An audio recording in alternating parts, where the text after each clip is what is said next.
돌봄 박쥐. 응애 응애 응애. 아기 울음소리에 히나코는 속으로 비명을 질렀다. 제발 좀 봐줘라. 또 시작이다. 또 아들이 한밤중에 울기 시작했다. 조금 기다려 보았지만 울음을 그칠 기미가 없었다. 히나코는 할 수 없이 이불 속에서 몸을 일으켰다.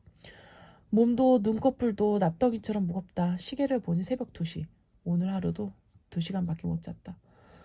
왜 자꾸 깨는 거니? 히나코는 비틀비틀하면서 아기 침대 쪽으로 걸어갔다. 태어난 지 6개월 된 아들 다카키가 얼굴이 새빨개져서 울고 있었다. 알았어, 안아줄게. 히나코는 다카카를 안아 올렸다. 그러자 다카카가 울음을 뚝 그쳤다. 언제나 그렇지만 히나코는 와락 짜증이 났다. 아기는 귀엽다. 정말로 예쁘고 귀엽다. 그렇지만 그것과 이건 완전히 다른 얘기다. 다카키가 밤새 울어대는 통에 히나코는 거의 미칠 지경이었다. 날마다 한밤중에 깨서 거의 새벽녘까지 계속 안고 있어야 했다. 칭얼거리지 않고 조용해서 살며시 침대에 눕히려고 하면 다카키는 귀신같이 알고 깬다. 그리고 불에 대기라도 한 것처럼 울어젖혔다. 남편은 아들을 전혀 돌보지 않았다. 그래서 히나코는 더더욱 지쳐갔다. 낮에는 나대로 정신없이 바쁘다. 기저귀에 우유 그리고 또 안아주기. 이제 지쳤다. 몇 시간만이라도 좋으니 다카키한테서 해방되고 싶다. 자유롭고 싶다. 히나코는 마음 깊이 기도하며 다카키를 달랬다. 다음날 히나코는 다카키를 유모차에 태우고 장을 보러 갔다. 사실은 집에 느긋하게 있고 싶었지만 냉장고가 텅 비어 가고 있어서 그럴 수가 없었다. 돌아오는 길 무거운 짐을 들고 헐떡거리면서 유모차를 밀고 있을 때였다. 갑자기 다카키가 지지러지게 울기 시작했다. 으앙으앙으앙. 평소보다 더 심하게 울었다. 히나코는 불안했다. 짐이 너무 많아서 안아줄 수가 없었다. 그렇다고 이대로 울게 놔두면 지나가는 사람들이 히나코를 비난하는 눈초리로 쳐다볼지도 모른다. 어떡해. 다카키 울지마. 엄마 여기 있잖아. 말을 걸어도 뭐가 마음에 안 드는지 다카키는 울음을 그치지 않았다. 정말로 어떻게 하나 생각했을 때였다. 잠시만요. 실례합니다. 부드러운 목소리가 들리는가 싶더니 하얀 손이 휙 옆에서 뻗어와 다카키를 유모차에서 안아 올렸다. 히나코는 어항이 봉봉했다. 어느새 자기 옆에 기모노를 입은 커다란 여자가 서 있었다. 새하얀 머리에 유리 구슬이 달린 비녀를 여러 개 꽂고 입술을 빨갛게 칠했다. 다카키를 안아 올린 건 바로 그 여자였다. 히나코는 또 한 번 놀랐다. 여자의 품에서 다카키가 울음을 뚝 그쳤기 때문이다. 그뿐 아니라 방실방실 웃고 있었다. 다카키는 낯가림해서 다른 사람을 안으면 기를 쓰고 울어대는데 그때 여자가 빙긋 웃었다. 이제야 기분이 가라앉으셨나 보네요. 다행입니다. 그럼요. 마음대로 움직일 수도 없고 하고 싶은 말도 하지 못하고 여러모로 답답하시겠지요. 그래도 머지않았습니다. 이제 곧 쑥쑥 자라서 뛰어다니고 말도 하고 다 하실 수 있을 테니까요. 이런 실례했습니다. 다카키를 유모차에 다시 넣이고는 여자가 히나코에게 머리를 숙였다. 행운의 손님이 곤란해하고 계셔서 저도 모르게 그만 불쑥 손을 내밀어 버렸습니다. 귀여운 아기, 착한 아이로군요. 감사합니다. 그렇지만 밤에 너무 울고 짜증이 심해서 어쨌든 너무 예민한 아기예요. 상당히 힘드신 모양이군요. 이제 한계 다다른 것 같아요. 하도 자주 안아서 팔이랑 어깨도 땡땡해졌고 잠을 못 자니까 너무 괴로워요. 이대로 있다간 저 자신이 어떻게 되어버릴 것 같아. 무서워요. 여자와 이야기를 나누면서 히나코는 이상하다고 생각했다. 내가 왜 전혀 모르는 사람한테 이런 이야기를 털어놓고 있지? 꼭 도와주길 바라는 것 같잖아. 그때 여자가 깊이 공감하며 고개를 끄덕였다. 그거 참 정말 힘드시겠습니다. 너무 무리하시는 건 좋지 않습니다. 저희 가게 물건들을 한번 보시는 건 어떻습니까? 네? 지금 출장 영업 중이라 마침 딱 좋은 물건을 가지고 있습니다만. 그렇게 말하며 여자는 옆에 세워놓았던 여행용 가방으로 손을 뻗었다. 어머, 이게 뭐야? 깜짝 놀란 히나코의 눈이 희둥그레졌다. 지금까지 알아차리지 못했는데 몹시 오래되어 보이는 여행용 가방이 옆에 있었다. 게다가 크기는 또 얼마나 큰지. 어린아이 하나쯤은 너끈히 들어갈 것 같았다. 여자가 가방을 탁 열었다. 안에는 알록달록한 과자와 장난감이 빼곡하게 들어있었다. 지켜야 하나 이트. 빠릿빠릿 떡꼬치, 두근두근 솜사탕, 홀쭉 오징어다리, 만족 크래커, 요게 양갱, 수다쟁이 생강과자. 하나같이 마음을 들뜨게 하고 이상한 매력이 넘치는 과자들이었다. 넋을 잃고 바라보던 히나코에게 여자가 작은 주머니 하나를 내밀었다. 어른 손바닥만한 크기의 바탕색이 새까만 주머니다. 거기에 딸랑이 젖병 곰인형 같은 그림이 그려져 있고 가운데 돌봄 박쥐라고 분홍색 글씨가 쓰여 있다. 이것은 돌봄 박쥐입니다. 아이를 키우느라 지친 손님들에게 권해드리는 물건입지요. 여자는 히나코에게 어떠냐고 물었다. 히나코는 연신 고개를 끄덕였다. 사실 처음 본 순간부터 돌봄 박쥐가 너무너무 갖고 싶었다. 무언가를 이토록 갖고 싶었던 적이 있었던가. 살게요. 마음에 드신다니 대단히 감사합니다. 그렇다면 돌봄 박쥐 값으로 100엔을 받겠습니다. 그렇게 싸요? 네, 다만 1990년에 발행한 100엔짜리 동전이 아니면 안 됩니다. 잠깐 찾아볼게요. 있나 모르겠네. 갖고 계시고 말고요. 틀림없습니다. 여자가 자신감 넘치는 표정으로 눈을 찡긋해 보였다. 히나코는 지갑에서 100엔짜리 동전을 모두 꺼내서 하나씩 살펴보았다. 2007년, 1979년, 2009년. 있어요. 1990년. 그렇지요. 제가 있을 거라고 말씀드리지 않았습니까? 그 100엔을 저한테 주시면 이제 돌봄 박쥐는 손님 것이옵니다. 당연히 히나코는 100엔을 건넸다. 그렇게 돌봄 박쥐를 손에 넣었다. 여자는 신나하는 히나코를 물끄러미 쳐다보았다. 그리고 온화한 목소리로 또박또박 말했다. 힘들 때 도움받는 것은 좋은 일. 그러나 편리함에 지나치게 의존하면 그만한 대가를 치르는 법입니다. 돌봄 박쥐는 어디까지나 잠깐 숨을 돌리기 위한 것, 그 사실을 부디 잊지 말아 주십시오. 네? 무슨... 돌아보니 여자의 모습은 이미 온데간데 없이 사라졌다. 마치 연기처럼 사라져버렸다. 꿈이 없나 생각될 정도였다. 하지만 히나코의 손에는 분명히 돌봄 박쥐가 들려있었다. 이게 대체 무슨 일이지? 히나코는 조금 무서워져서 유모차를 밀고 얼른 집으로 돌아갔다. 물론 돌봄 박쥐는 손에 꼭 쥐고서 뭐 어때, 이건 내가 산 거잖아. 좀 찝찝한 느낌은 들지만 그래도 절대 놓치지 않을 거야. 히나코는 방으로 들어가서 먼저 다카키를 아기 침대에 눕혔다. 그러고는 얼른 돌봄 박쥐를 열었다. 그 안에서 손바닥에 올라갈 만한 크기의 검은 박쥐 인형이 나왔다. 날개를 펴고 머리에 위색 모자를 쓴 모양새가 어딘지 우스꽝스러웠다. 등 부분에 기다란 끈이 달렸고 끈 끝에는 고무 흡작판이 걸려 있었다. 이게 뭐지? 일단 꾸러미에 함께 있던 설명서를 읽었다. 돌봄 박쥐 사용 방법. 예민한 아기 때문에 애먹고 계신가요? 돌봄 박쥐는 그런 당신에게 안성맞춤인 상품입니다. 사용 방법은 아주 간단합니다. 아기 침대 위 천장에 돌봄 박쥐를 매달아 주십시오. 그러면 박쥐가 빙글빙글 날면서 아기를 즐겁게 해주는 초음파를 내보냅니다. 아무리 칭얼대는 아기도 돌봄 박쥐의 초음파 자장가를 들으면 단숨에 기분이 좋아집니다. 단 사용 나이는 생후 2개월부터 1년 정도까지입니다.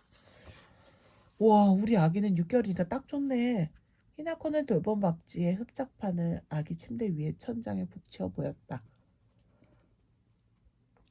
흡작판은 천장에 딱 달라붙었다. 살짝 잡아당겨 보았더니 단단히 붙어 있었다. 이 정도면 떨어질 염려는 없겠네. 히나코가 손을 떼자 박쥐 인형이 천천히 움직이기 시작했다. 원을 그리듯이 빙그르 날았다. 그러자 깨깍 하는 웃음소리가 들렸다. 아기 침대에 누워있던 다카키가 웃는 소리였다. 재미있다는 듯이 자기 머리 위를 나는 박쥐를 보고 있었다. 게다가 눈꺼풀이 점점 감기더니 새근새근 잠이 드는 게 아닌가. 히나코는 믿기지 않았다. 다른 때 같으면 졸리든 안 졸리든 어지간히 칭얼대는데 잠든 얼굴은 또 얼마나 행복해 보이는지 모른다. 히나코는 누군가에게 구원받은 기분이 들었다. 그 순간 갑자기 피로와 졸음이 밀려와서 침대 옆에 그대로 푹 쓰러지고 말았다. 놀라서 퍼뜩 눈을 떴을 때 창으로 주홍빛 햇살이 들어오고 말았다. 어느새 저녁이 되었다. 말도 안 돼. 장을 보고 돌아온 게 1시쯤이었는데 그렇다면 4시간도 넘게 잤다는 말이야. 이렇게 오랫동안 푹 잔 게 얼마인지 모른다. 그런데 다카키는?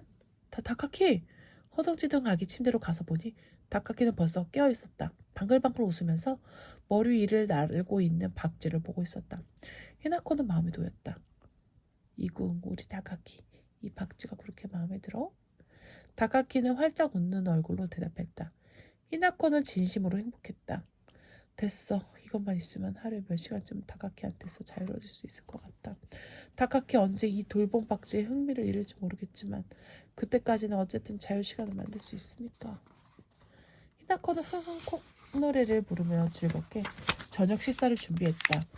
이제 히나코가 옆에 붙어 있지 않아도 다카키는 울지 않았다. 다카키의 눈은 천장에 매달린 돌봄 박쥐에 못 박혀 있었다. 그렇게 몇 달이 지났다. 돌봄 박쥐의 효과는 여전했다. 다카키는 지루하지 않고 박쥐를 쳐다보았다. 아무리 자지러듯이 울어도 돌봄 박쥐 옆에 가까이 가기만 하면 울음이 뚝 그칠 정도였다. 덕분에 히나코는 잠을 잘 잤고 징글징글했던 어깨와 팔의 통증도 사라졌다. 몸 상태가 완전히 회복되어 기분도 최고였다. 그러는 사이 문득 모처럼 이렇게 편리한 장난감이 생겼는데 좀 더 편하게 지낼 수 있지 않을까라는 생각이 들었다. 돌봄 박쥐가 있으니 다카키 걱정은 안 해도 되겠어. 어디 한번 다카키를 집에 놔두고 마트에 잠깐 다녀올까? 오늘 폭탄 세일한다는데. 히나코는 돌봄 박쥐에게 다카키를 맡기고 꽤 긴 시간 동안 볼일이나 산책을 하러 나갈 수 있게 되었다. 일단 편해지고 마음 먹으니 뭐든 할 수 있었다. 아이는 돌봄 박쥐가 돌봐주었다. 히나코가 꼭 해줘야 하는 것은 기저귀 갈겨 우유 먹이기 정도였다. 이렇게 히나코의 자유 시간은 점점 길어져 갔다. 그러다 어느 날 히나코는 거실 소파에 누워 여유롭게 영화를 보고 있었다. 그때 방에서 다카키 목소리가 들려왔다. 엄마! 뭐 방금 엄마라고 한 거야? 히나코는 벌떡 일어나 가슴을 두근거리면서 방문을 열었다. 다카키가 아기 침대 손잡이를 잡고 일어서 있었다. 엄마! 와, 다카키 한 번 더 말해봐. 엄마 여기 있어. 엄마라고 불러봐. 히나코는 완전히 흥분했다. 그러나 다카키는 히나코에게 눈길도 주지 않았다. 오로지 천장에 매달려 있는 돌봄 박쥐만 보고 있었다. 뭔가 이상한데? 히나코는 퍼뜩 정신을 차렸다. 다카키 왜 그래? 엄마 여기 있어. 여기 봐. 엄마 보고 말해봐. 다카키가 웃었다. 그리고 돌봄 박쥐를 향해 엄마라고 불렀다. 히나코는 기가 막혀서 입이 딱 벌어졌다. 이런, 설마 다카키가 저 박쥐 인형을 자기 엄마라고 생각하는 거야? 말도 안 돼. 뭔가 잘못됐어. 다카키, 저건 엄마가 아니라 박쥐 인형이야. 엄마는 여기 있어. 여기 있잖아. 히나코는 다급한 마음에 다카키를 아기 침대에서 꺼내려고 했다. 더 이상 돌봄 박쥐 옆에 다카키를 두고 싶지 않았다. 그러나 다카키가 엄청나게 소리를 지르면서 침대 손잡이를 꼭 붙들고 매달렸다. 으아! 다카키! 다카키 안 되겠다. 밖으로 나가자. 엄마랑 나가자. 어? 우와, 엄마! 싫다는 아기를 억지로 끌어안으려고 했을 때다.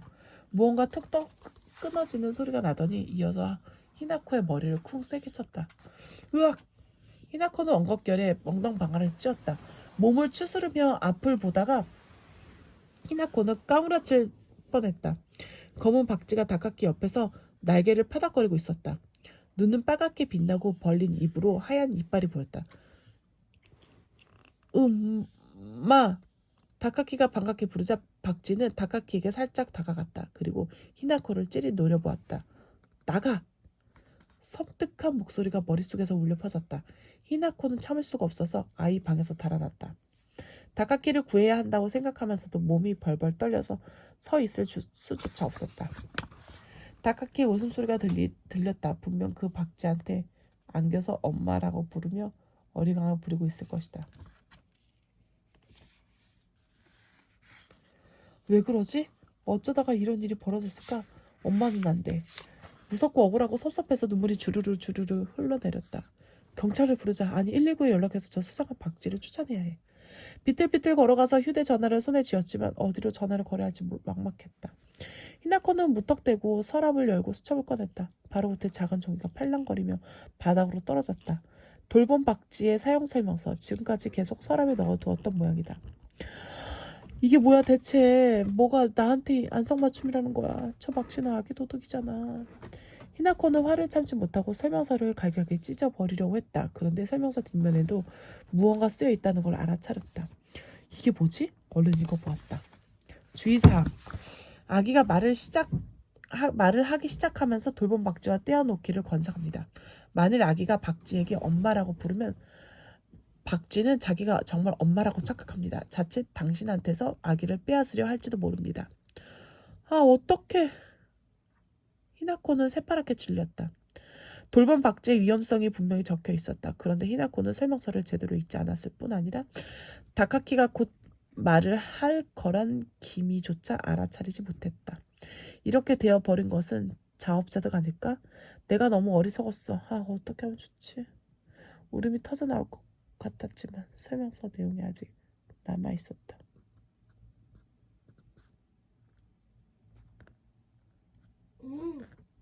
엄마? 히나코는 그 부분을 반복해서 읽었다. 싸워? 싸우다니 내가 저 무서운 박쥐랑? 히나코는 박쥐의 날카로운 이빨이 머릿속에 떠오르자 그만 기가 죽었다. 그때 다시 다카키의 말소리가 들렸다. 엄마! 응석을 부리는 말투로 엄마를 부르고 있었다. 순간 히나코는 용기가 불끈 솟아올랐다. 더 이상 저 박쥐한테 엄마라고 부르게 놔둘 수 없어. 엄마는 나니까 그래 싸워야 해. 다카키를 되찾기 위해서라면 온 힘을 다해 싸울 거야. 히나코는 방에 있던 빗자루를 들고 기세당당하게 방문을 열었다. 다카키와 박쥐는 아기 침대 안에 있었다. 박쥐는 아까보다 더 커져서 거의 다카키만해졌다. 히나코의 두려움과 공포도 2배로 커졌지만 더 이상 주저할 수 없었다. 히나코가 박쥐에게 말했다. 박쥐야, 너한테 정말 신세 많이 졌어. 너 덕분에 모처럼 사람답게 지냈어. 그 정은 진심으로 고맙게 생각해. 하지만 여기까지다. 앞으로 내 아기는 내가 잘 돌볼 거야. 그러니까 다카키를 돌려줘. 박쥐는 쓱 이빨을 내보였다. 다카키를 돌려줄 생각이 전혀 없어 보였다. 그건 그렇다. 박쥐는 다카키를 자기 새끼라고 생각하고 있으니까. 하나코와 박쥐는 오랫동안 서로를 노려보다가 마침내 싸우기 시작했다. 싸움 길고 무시무시한 싸움이었다. 둘 다 한 발짝도 물러날 생각이 없었다. 박쥐는 재빠르게 날아 돌아서 날개로 히나코를 때리고 날카로운 이빨로 물어뜯었다. 히나코는 빗자루를 휘둘러서 박쥐를 떨어뜨리려고 애썼다. 그러나 좀처럼 이렇게 해도 휘두르지 못한 채 점점 구석으로 몰렸다. 그래도 죽을 힘을 다해 버텼다. 여기서 포기하면 다카키를 정말 빼앗긴다. 그것만은 절대로 안 된다.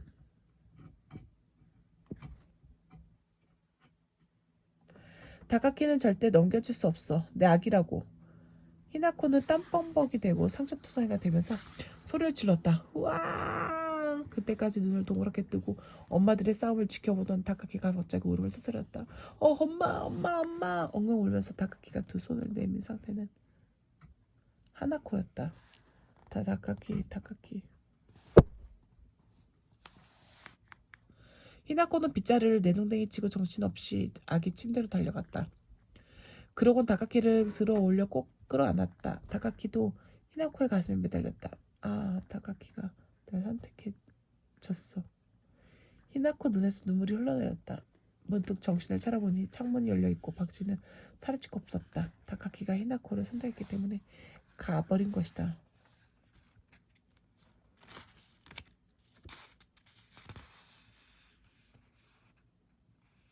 가슴을 쓸어내리면서 히나코는 다카키 얼굴을 들여다보았다.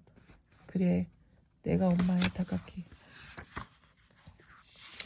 앞으로는 절대로 남의 손에 맡기지 않겠다고 다짐하며 히나코는 절대로 꼭 끌어안을 수.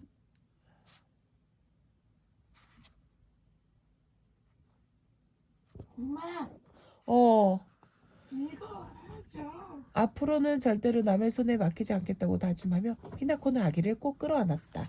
끝. 에필로그 있어.